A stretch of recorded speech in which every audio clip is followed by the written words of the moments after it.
Good morning, everybody, and we're all standing before you today because we understand how important small business and diversity are to the cultural vibrancy and the economic vitality of our city, and deeply committed to working to give every small business owner, no matter the race or ethnicity, an equal opportunity to succeed. I know that Council Member Harry was to be with us, but she just left the meeting that I was in, so she'll be here in just a moment. I'd like to thank Angela Gibson and importantly Jean Hale of the Greater Los Angeles African American Chamber for their commendable work on this cause. I'd also like to congratulate Mr. Hale on his recent presidential appointment to President Obama's Export Council. I'd like to thank GLAAACC and the Latin Business Association, the Asian Business Association, and countless other organizations for participating in this conversation.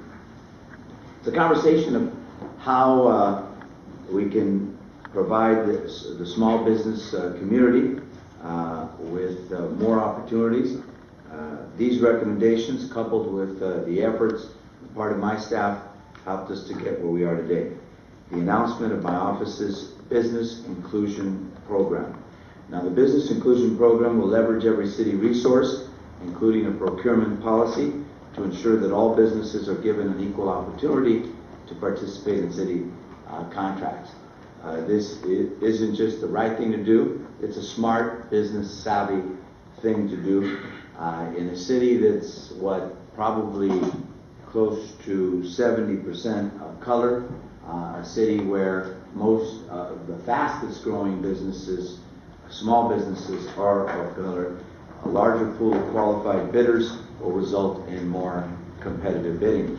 And thus, the goal is more savings for the city and a recycling of dollars in our community. I'll be putting together an executive directive that will be completed by the end of the year, which will be based on 3 principles: outreach, monitoring, and accountability. First of all, to ensure that we're effective in our outreach and that everyone has equal access to contracting information, city departments will be required to utilize the city's electronic marketplace on all contracting opportunities. In turn, vendors will be required to register on that electronic marketplace. It's called BABN. BABN? BABN. And will therefore be automatically updated with every opportunity for procurement dollars.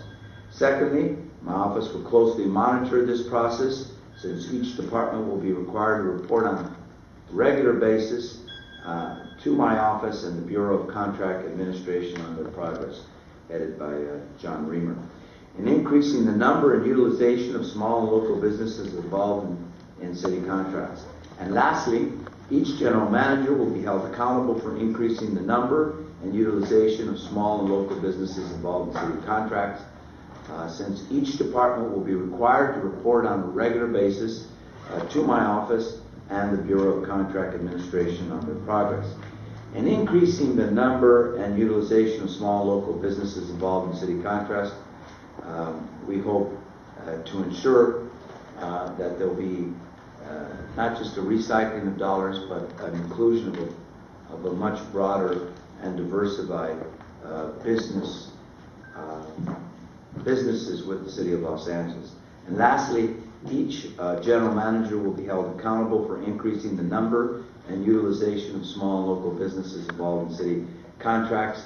The Business Inclusion Program is one of a number of new initiatives of the Office of Economic and Business Policy, and in a moment, Austin Buechner, who's the Chief Executive of that office, will paint a larger picture of how we're changing the business climate.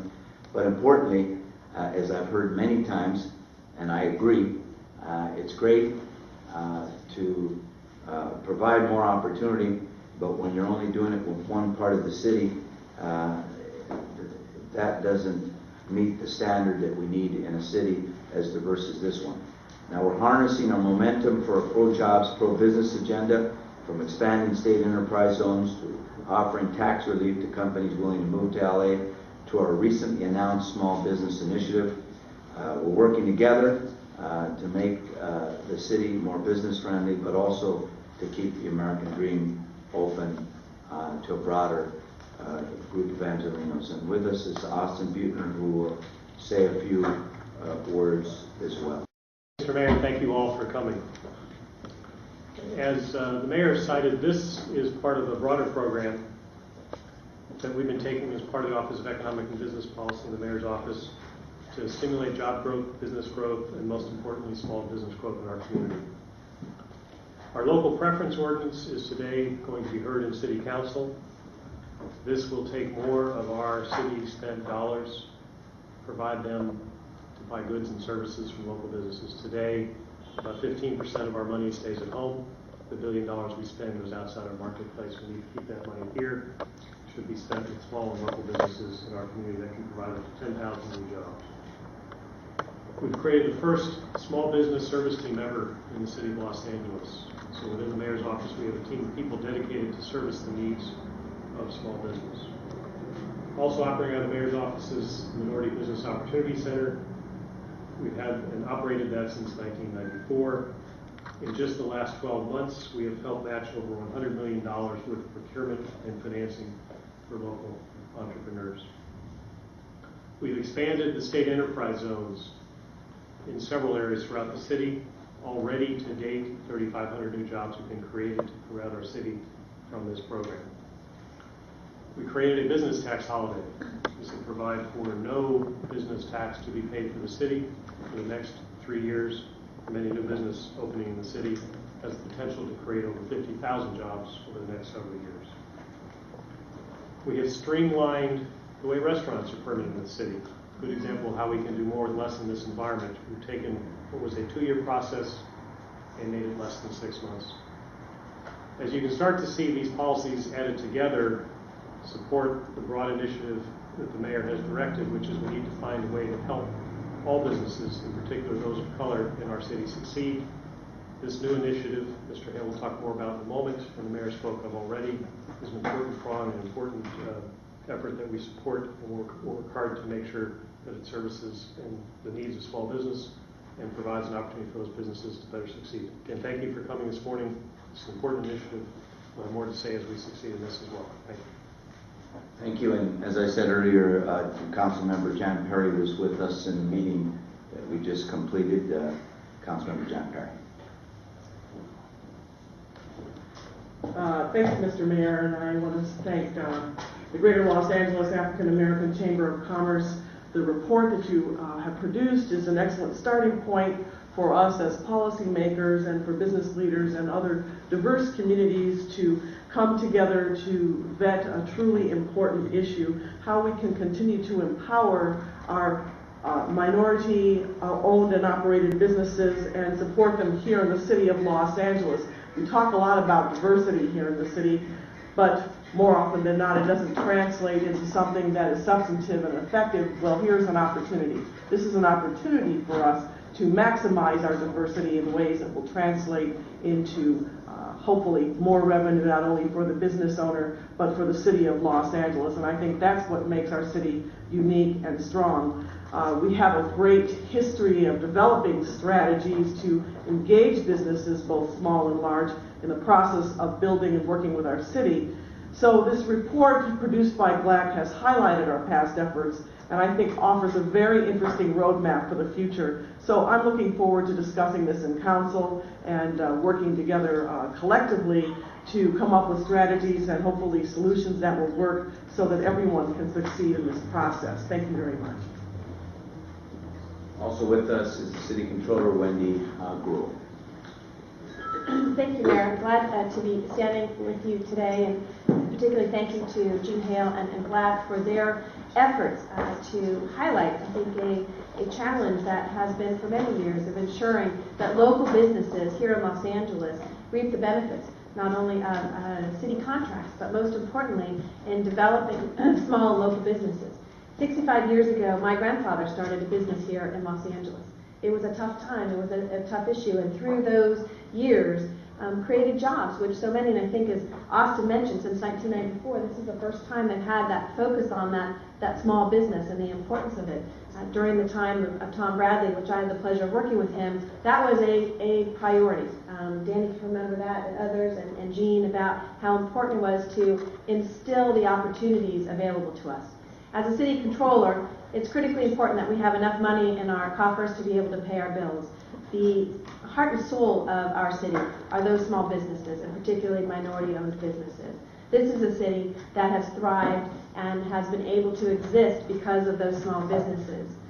The mayor was instrumental when we created business tax reform a few years ago. We worked very closely with the Greater Los Angeles African American Chamber to ensure that that particular proposal was going to address issues with our small businesses. 60% of the small businesses, $100,000 or less, no longer pay business tax in the city of Los Angeles. The mayor, I have to compliment you and Austin. We had been told so often that we couldn't have a local preference, that it wasn't possible. And you said, I'm not going to take no for an answer. Let's make sure that we have local preferences here in Los Angeles. And that's going to be a great, I think, effort to see that we support those businesses in our communities and our neighborhoods.